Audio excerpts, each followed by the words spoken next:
Já pensou se você pudesse trocar a vida real pelo mundo dos games, onde cada aventura é como viver uma segunda vida? É exatamente isso que nosso protagonista Hizutomi vive diariamente num jogo de realidade virtual que é conhecido por ser extremamente complexo e realista.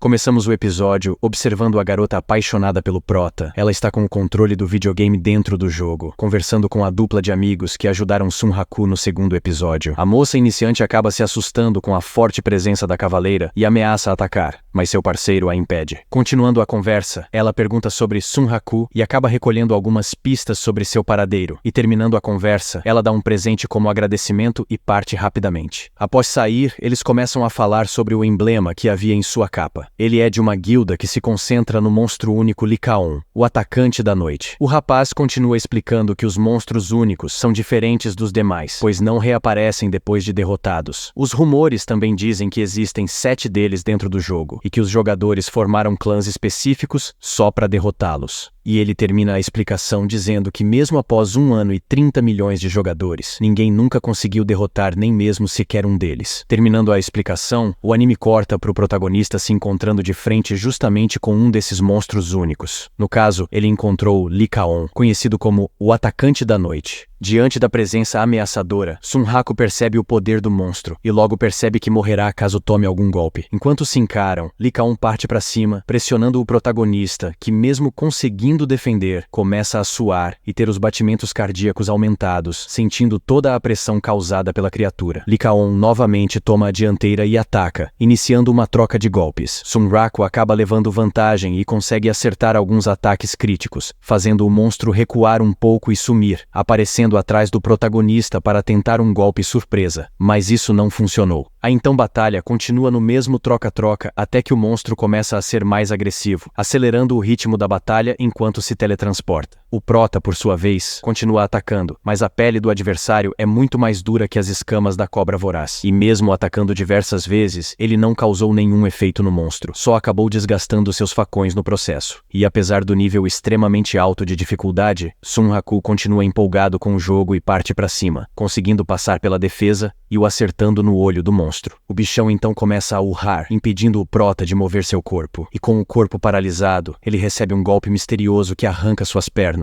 Isso deixa Sunhaku chocado, se perguntando como ele o acertou, e logo depois se dando conta de que não seria fácil mesmo, já que ele não aprenderia uma habilidade incrível de repente ou seria salvo por um jogador misterioso de alto nível do nada, nenhuma dessas coisas de cinema iriam acontecer. Mas na verdade, ele lembra que tem algo a seu favor, porque de alguma forma, mesmo depois de ter tomado um golpe desses, ele ainda está com 1 de HP. Então, Sunhaku diz ao monstro que ele é bem forte, mas que essa força é só resultado de uma programação bem feita. Ele só é forte quanto os programadores puderam imaginar. Ou seja, é uma força absurda que pode ser derrotada. Sendo assim, ele se decide, dizendo que não dá a mínima para o último chefão do jogo ou a história, e que pode ser impossível hoje, mas um dia ele jura derrotá-lo. Então ele é engolido, e uma mensagem avisando que ele ganhou a marca de Lycagon surge na tela, com ele acordando logo em seguida no ponto de retorno da hospedaria de Secondal, abrindo a mensagem de aviso e lendo que a marca era uma maldição, deixando ele com um ataque de raiva por causa dessa marca, xingando Lycagon de lobo maldito, que aparece do nada e come ele assim sem mais nem menos e ainda deixa uma maldição. E assim que ele começa a ler as informações, descobre que não pode ser colocado equipamentos na parte do corpo atingida pela marca da maldição, que monstros de nível mais baixo fugirão dele, e as conversas com NPCs serão afetadas. No entanto, o único ponto positivo é que a parte do corpo afetada ganha resistência a efeitos mágicos.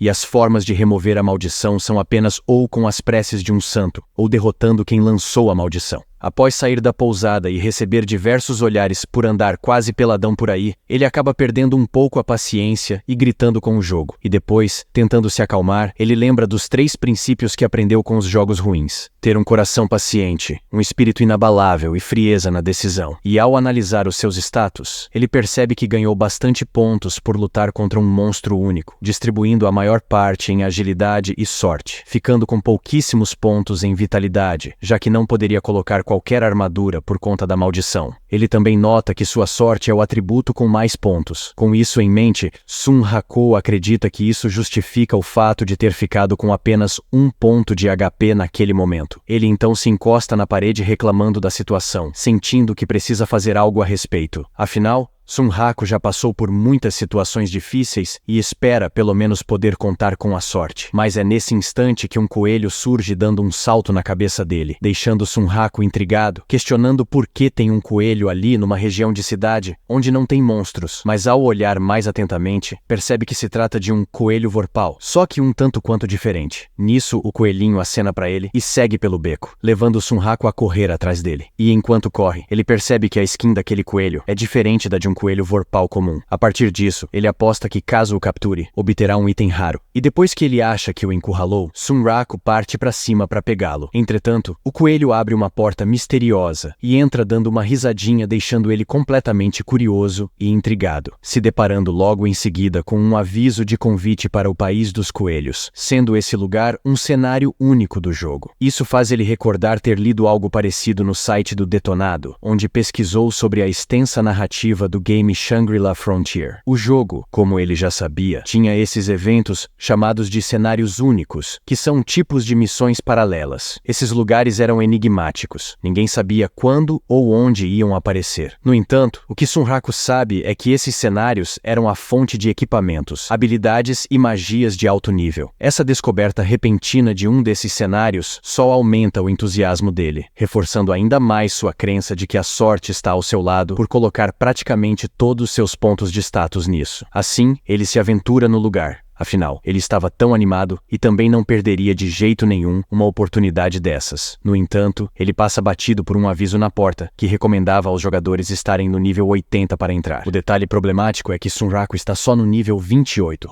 Ou seja, ferrou para ele e não foi pouco. E chegando em um local chamado Habits, ele se vê rodeado de coelhos vorpais e percebe que deu de cara direto no covil dos monstros. Mesmo assim, ele fica impressionado com o lugar. De repente, o coelho de antes o recebe animadaço, dizendo que todo mundo ali está empolgado para conhecê-lo, pois ele teve coragem para enfrentar Likagon, mesmo ainda sendo bem fraco. E apesar de Sunraku estar desconcertado com a situação, quase tendo um ataque de pânico, o coelhinho diz que todos o admiram por compensar sua fraqueza com habilidade, desviando dos golpes mortais do monstro, enaltecendo Sunraku como a personificação da alma vorpal, embora ele diga que não causou qualquer dano no inimigo. Mas o bichinho fala completamente alucinado, que é porque Likagon é um dos monstros mais poderosos, e até faz dragões, wyverns de lanche. Ele também diz que só de Sunraku estar ali é sinal de que ele é um dos pioneiros da proteção divina, e aquelas marcas no corpo dele seriam a prova, indicando que Likagon não o vê apenas como presa, mas que esse monstro único o reconheceu como indivíduo. Isso tudo deixa Sunraku se perguntando por que aquele coelho fala tanto de Likagon, fazendo parecer estranho que ele seja apenas um NPC. E tocando nesse assunto, Sunraku lembra que um dos efeitos da maldição é que ela afeta suas conversas com NPCs, o que explica por que o coelho está agindo assim. Com isso, o coelho revela que o chefe dos coelhos vorpais quer o encontrar, deixando Sunraku surpreso, começando a pensar se o chefe estaria em busca de vingança, já que ele matou muitos coelhos em sua trajetória.